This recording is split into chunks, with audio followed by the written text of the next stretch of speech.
dari Al-Habib Abu Bakar bin Abdullah Al-Attas, gurunya Habib Ali Habsyi. Dikatakan bahwasannya ada seorang syekh yang bernama Hasan Al-Maghribi. Tsumma dzata yaumin ijtama'a bin nabi yaqadatan. Syekh Hasan Al-Maghribi ini bertemu dengan Nabi secara yaqadah, enggak tidur, yaqadah, dalam keadaan terjaga. Kemudian Syekh Hasan Al-Maghribi ini mengatakan, "Ya Rasulullah, berikan kepadaku wasiat." Kata Rasulullah, "Sa'ufiduka bi thalathati hisal." Aku akan memberikan faedah kepada kamu 3 faedah. Hiya li khassa am linnas ama. 3 faedah yang kau akan berikan kepadaku ya Rasulullah, itu khusus untuk pribadi diriku atau orang yang mendengarkan yang sampai cerita ini kepadanya, orang umum? Kata Rasulullah, apa? Untukmu dan juga untuk orang yang sampai berita ini. Apa itu? Kata Rasulullah, yang pertama adalah al-ula, idza hamalta subhata litasbihin tu'addu musabbihan sabahta biha am lam tusabbih. Siapa orang yang bawa tasbih dipakai untuk bertasbih atau enggak dipakai, cuma ditaruh di kantongnya, maka apa?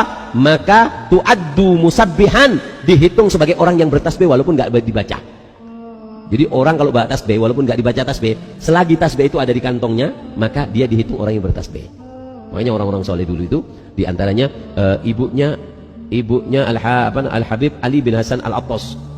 Di antara sifatnya ibunya Habib Ali bin Hasan Al-Attas itu, beliau nggak lepas dari baju sholat dan juga bergelangkan tasbih. Dan yang kedua, faedah dari Nabi, annal gahwata, sesungguhnya kopi, madama ta'muha fi fika.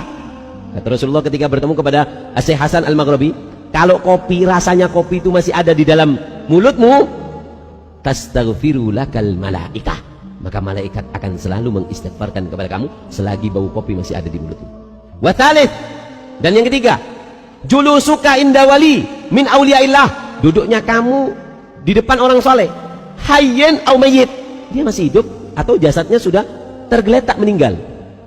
Walau kahal bishatin, walaupun sebentar seperti orang merah susu, au kasajji baydah, seperti orang mencakan telur, khairun laka min an ta'budallaha fi zawayatil ardi kulliha au ila an taqatta'a aduka irban.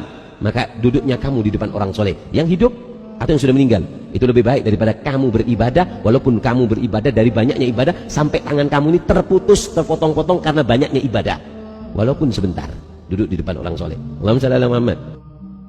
Ada beberapa kisah tentang kopi, diantaranya salah satu aulia bermimpi bertemu Nabi Shallallahu Alaihi Wasallam.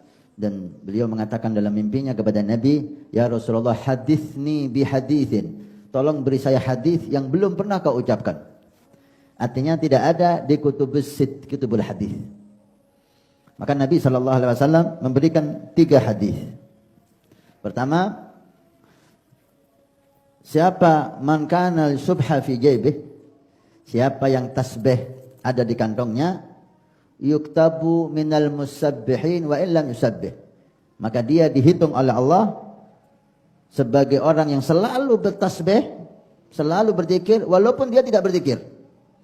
Maka itu penting ya, tasbih selalu ada di saku kita, maka kita dihitung sebagai orang yang selalu berzikir kepada Allah. Yang kedua, madama ta'mul gahwa fihi ahadin, selama rasa kopi ada di mulut seseorang, maka malaikat memintakan ampun untuk dia.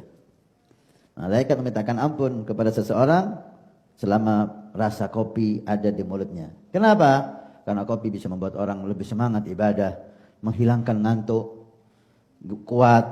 Bahkan saya dengar kopi, nggak tahu benar atau tidak ini dari saudara kita Imam, bisa sebagai obat kolesterol. Allah alam, perlu dilihat lagi ini. Banyak manfaat kopi. Yang ketiga,